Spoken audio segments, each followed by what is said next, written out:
এত সুন্দর একটা চাকরি, তুই সেই চাকরি লাথি মেরে চলে আসলি? লাথি মেরে না, থুতু মেরে চলে এসেছি। এর নাম বুঝি চাকরি? শালা মালিক এমন আচরণ করে আমি যেন ওর বাসার চাকর। তাহলে কি মালিক তোকে স্যালুট দেবে? মালিক তোকে চেয়ারে বসে সম্মান করবে? তা করবো কেন? আমি কি এটা কইছি? তুমি তো আমার সম্পর্কে জানো, মালিক শ্রমিক বুঝি না। কেউ অন্যায় করলে আমার মাথা ঠিক থাকে না।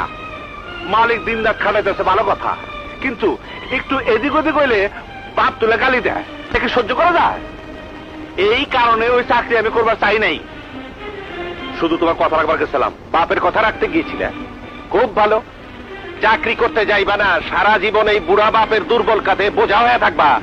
কেন বাড়াচ্ছে বাবা? কেন আমি পড়াশোনা করতে পারি নাই? কেন আমি চাকরি পাই নাই? কেন বাবা? এসো ভাত খাবে। না, আমি খাবো না।